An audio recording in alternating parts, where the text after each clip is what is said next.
नमो नमः। बच्चों, अभी हमने पढ़ा नीति श्लोक का पहला, दूसरा, तीसरा और चौथा श्लोक पढ़ा। अब हम पढ़ेंगे इसका पांचवा श्लोक। आरोप्यते शिलाशैले यत्नेन महता यथा निपात्यते क्षणेनादः तथात्मा गुणदोषयो। अर्थात किसी बड़े पत्थर को पहाड़ पर चढ़ाने हेतु बहुत अधिक प्रयत्न करना होता है, किंतु थोड़ी सी चूक होने पर या भूल हो जाने पर वह तुरंत ही गिर जाता है। ठीक उसी प्रकार व्यक्तियों में गुण और दोष वैसे ही आते हैं। अर्थात कि हमें स्वयं में गुण का उपार्जन करने में या गुणों को हमारे आत्मसात करने में बहुत अधिक मेहनत लगती है, किंतु उन्हीं गुणों को हमें अवगुणों में बदलने में बिल्कुल भी समय नहीं लगता है, वह तुरंत ही हो जाते हैं। जैसे कि हम इसे उदाहरण से समझें तो यदि हमें सुबह 5 बजे उठना है, उठकर पढ़ाई करना है, तो यह एक अच्छी आदत है, किंतु इस आदत की शुरुआत करना और फिर उसको निरंतर बनाए रखना, इसमें बहुत अधिक समय और बहुत अधिक कड़ी मेहनत और मन की आवश्यकता होती है।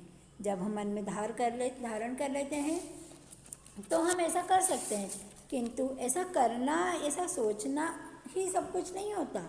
उसके लिए हमें ऐसा करना भी होता है।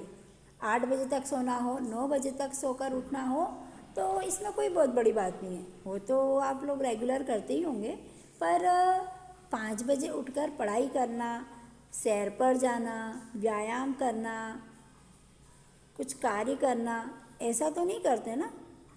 तो अच्छी आदतों को बनाए रखने के लिए या अच्छी आदत डालने के लिए हमें बहुत मेहनत करनी होती है, किंतु छोटी सी चूक होने पर या हमारा मन कमज़ोर हो जाने पर हम उस आदत को नहीं बनाकर रख पाते हैं।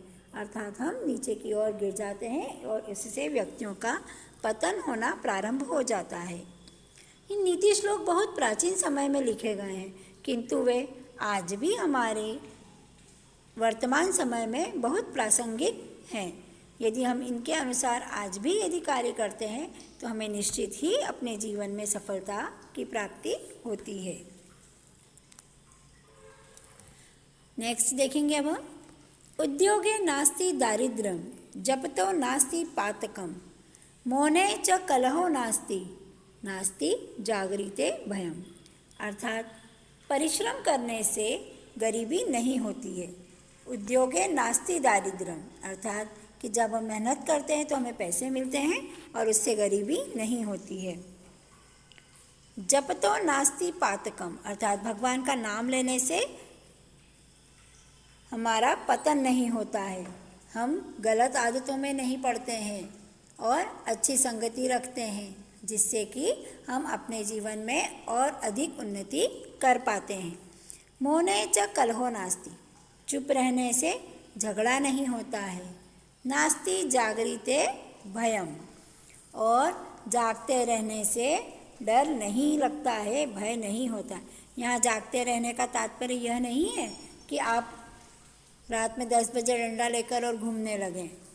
जागते रहने से यहाँ पर तात्पर्य यह है कि हमें सतर्क रहना चाहिए। हमारे आसपास क्या हो रहा है, किसी को हमारी मदद की आवश्यकता है क्या, कोई व्यक्ति यहाँ गलत कार्य करता है क्या, इस प्रकार की हमें बातों पर ध्यान रखना चाहिए। जो भी हमारे आसपास हो रहा हो उसके बारे में हमें बिल्कुल जानकारी रखना ही चाहिए। हम एक बार इसे पुनः पढ़ेंगे। उद्योगे नास्ति दारिद्र्यम जपतो नास्ति पातकम मौने च कलहो नास्ति नास्ति जागृते भयम। अर्थात कि कार्य करने से गरीबी नहीं होती है, भगवान का नाम लेने से पतन नहीं होता है, चुप रहने से झगड़ा नहीं होता है और जागते रहने अर्थात सतर्क रहने से भय नहीं लगता है। नेक्स्ट देखेंगे अब हम। किम छिद्रम को नु संगो में किम वासत्य विनिपातितम कुतो ममाश्रये दोषः इति नित्यम विचिन्तयेत्। अर्थात कि मुझ में क्या बुराई है। किम छिद्रम, कौन असंगो, क्या आसक्ति है। वह कौन सी वस्तु है जो पतनशील नहीं है? मुझ में दोष कहाँ से आते हैं? इन बातों पर नित्य विचार करना चाहिए। वैसे भी बच्चों, जब जो भी हमारा आचरण हो या जो भी हमारा व्यवहार हो, हम दिन भर में जो भी करते हैं उसे हमें एक बार पुनः रिकॉल करना चाहिए, उसके बारे में हमें पुनः चिंतन करना ही चाहिए। ऐसा करने से हमें यह ज्ञात होता है कि कौन सा कार्य हमने सही किया, कौन सा गलत किया, और जो सही कार्य हमने किया है हम उसे और अच्छा और बेहतर हम कैसे कर सकते हैं। ऐसी कुछ आदतें भी होती है कि जिसके बिना हम रह नहीं पाते हैं। अभी आप लोगों के हाथों में फ़ोन होते हैं तो आप फ़ोन के बिना तो बिल्कुल 10 मिनट भी नहीं रह सकते हैं। पढ़ाई के लिए तो चलिए ठीक है, थोड़ी देर ही मिलता है आपको, है ना, पढ़ाई तो थोड़ी देर ही करेंगे, लेकिन फ़ोन पर गेम खेलना, चैटिंग करना, इंस्टाग्राम देखना, ये सब पूरा टाइम चलता रहेगा। तो ऐसे कौन सी चीज़ें हैं, कौन सी आदतें हैं जो बिल्कुल हम उसके एडिक्ट हो गए हैं? आसक्ति अर्थात एडिक्शन। तो इस बारे में हमें नित्य ही चिंतन करते रहना चाहिए। ऐसा करने से हम अपनी गुणवत्ता को और बेहतर कर सकते हैं। किम छिद्रम कौन संगो, मुझ में क्या बुराई है? मैं किम वासत्य विनिपातितम, क्या आसक्ति है, क्या ऐसी कौन सी वस्तु है जिनका एडिक्शन हो गया है मुझे? वह कौन सी वस्तु है जो पतनशील नहीं है, ऐसी कौन सी बातें हैं जो मुझ में से जा नहीं सकती हैं? तो उसके बारे में भी हमें सोचना चाहिए। मुझ में दोष कहाँ से आते हैं? कुतो ममाश्रयेत दोषः, मुझ में दोष कहाँ से आते हैं? अर्थात कि कहीं हमारी संगति तो गलत नहीं है, कुछ आदतें तो गलत नहीं हैं। तो ऐसे हमें, जैसे हम हमारे शरीर की शुद्धि करते हैं, ठीक उसी प्रकार से हमें अपने विचारों की, अपने आत्मा की भी शुद्धि करना चाहिए, और इसके बारे में हमें रोज़ चिंतन करना ही चाहिए। नेक्स्ट, गुणेषु क्रियतां यत्नः कीमाटोपे प्रयोजनम विक्रियन्ते न घंटार्विगावः क्षीर विवर्जिताः। अर्थात गुणों को प्राप्त करने का प्रयत्न करना चाहिए, बाहरी आडंबरों का क्या प्रयोजन है? जिस प्रकार दूध से रहित गायों के गले में घंटियां बांध देने से वे बिकती नहीं हैं। अर्थात गुणेषु क्रियताम यत्न, गुणों को प्राप्त करने के लिए प्रयत्न करना चाहिए। कीमाटोपे प्रयोजनम, बाहरी आडंबरों का क्या प्रयोजन है? क्या करना बाहरी दिखावे का, है ना? हम किसी भी स्कूल में पढ़ें, कहीं पर भी जाएं, लेकिन हमारा फोकस किस पे होना चाहिए? स्टडी पर होना चाहिए, ना कि इसमें कि अरे मेरी फ्रेंड तो बहुत बड़े इंस्टीट्यूट में पढ़ने जाती है इसलिए उसे अच्छे अंक आते हैं या उसे अच्छे नंबर आते हैं, लेकिन मैं तो बहुत छोटे से स्कूल में पढ़ती हूँ, वहाँ तो मुझे कोई कुछ पढ़ाता भी नहीं है। तो ऐसे विचार नहीं होने चाहिए। हमारा फोकस हमारी स्टडी पर, हमारा जो भी कार्य है उस पर ही होना चाहिए। जिस प्रकार से कि कितनी भी सुंदर गाय हो, बहुत प्यारी लग रही हो, एकदम वाइट और साफ़ सुथरी, उसको अच्छा डेकोरेट कर दिया, हम उसे बाज़ार में बेचने के लिए गए, और जब उसके गुणों के बारे में पूछा गया कि यह एक दिन में कितना दूध दे देती है, तब उसके मालिक ने कहा कि नहीं, ये दूध नहीं देती है, ये तो सिर्फ अच्छी लगती है। तो क्या कोई उसे खरीदेगा? नहीं, कोई भी उसे नहीं खरीदेगा। कोई कैसी भी गाय हो, उसकी एक आँख ना हो, एक सींग ना हो, तो भी क्या, यदि वह रोज़ 5 लीटर दूध या जो भी दूध देती है गाय, वो दूध यदि वह देती है तो कोई भी उसे खरीदने के लिए तैयार हो जाएगा। उसके रूप रंग से नहीं, बल्कि उसके गुणों के द्वारा ही उसे आंका जाता है। ठीक है, एक बार पुनः हम इसे पढ़ेंगे। गुणेषु क्रियतां यत्नः कीमाटोपे प्रयोजनम विक्रियन्ते न घंटार्विगावः क्षीर विवर्जिताः। गुणों को प्राप्त करने का प्रयत्न करना चाहिए, बाहरी आडंबरों का क्या प्रयोजन है? जिस प्रकार दूध से रहित गायों के गले में घंटियां बांध देने से वे बिकती नहीं हैं। अंतिम श्लोक पढ़ेंगे अब हम इसका। निर्धनस्य विषम भोगो निस्सत्वस्य विषम रणम अनभ्यासे विषम शास्त्रम अजीर्णे भोजनम विषम। उपरोक्त उपरोक्त श्लोक में आपको बताया है कि कौन सी वस्तु किसके लिए उचित है और किसके लिए उचित नहीं है।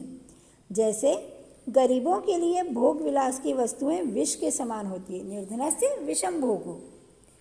गरीबों के लिए भोग विलास की वस्तुएं विष के समान होती हैं। जो ऐश्वर्य प्रदान वस्तुएं हैं, यदि कोई गरीब व्यक्ति उसे लेता है या उसे पाने की आकांक्षा भी करता है तो वह उसके लिए विष के समान है। घर में खाने को भोजन नहीं है किंतु उसे मोबाइल चाहिए 20,000 का, तो क्या यह उचित है?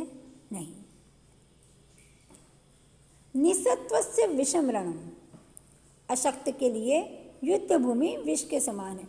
जिस व्यक्ति में शक्ति ही नहीं होगी, पराक्रम नहीं होगा, साहस नहीं होगा, यदि उसे हमने युद्ध के लिए युद्ध भूमि में भेज दिया तो क्या वह जीवित लौटेगा? नहीं, वह उसकी मृत्यु वहीं हो जाएगी। वह उसके लिए विष के समान कार्य करता है।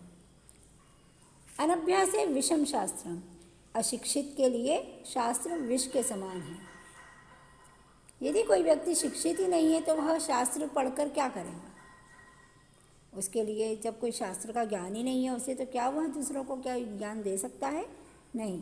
तो इस प्रकार से अशिक्षित व्यक्ति के लिए शास्त्र भी विष के समान ही होते हैं।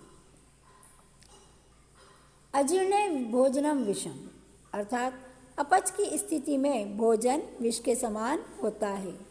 कि जब हमारे पेट की स्थिति ठीक नहीं है, हम कुछ खा ही नहीं सकते, और उसी समय यदि हमने पानी पूरी, पाव भाजी और भेलपूरी और दूसरे भी चाट पकौड़े खा लिए तो क्या वह हमारे लिए उचित होगा? नहीं, हमारी तबीयत उसी समय खराब हो जाएगी, है ना।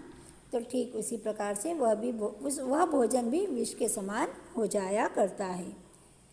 विष केवल एक विष ही नहीं है कि ये जहर है और यदि इसे किसी ने पी लिया तो उस व्यक्ति की मृत्यु निश्चित है। विष कई प्रकार के विष हैं, जैसे कि गरीब के लिए भोग विलास की वस्तुएं विष है, अशक्त के लिए युद्ध भूमि विष के समान है, अशिक्षित के लिए शास्त्र विष के समान है, और अपच की स्थिति में भोजन भी विष के समान ही होता है। ठीक है, तो इस प्रकार आज हमने नीति श्लोक में पढ़ा कि हमें अपने जीवन में किस प्रकार का आचरण करना चाहिए, कैसी संगति रखनी चाहिए, हमें अपने बारे में क्या चिंतन करना चाहिए, किस व्यक्ति को कैसे हमें जानना चाहिए, अपने गुणों पर हम किस तरह से कार्य कर सकते हैं, या गुण ही सब कुछ होते हैं, बाहरी दिखावा कुछ नहीं होता है, और कौन सी वस्तु किसके लिए विष होती है, यह सभी बातें आज हमने नीति श्लोक के माध्यम से जानी।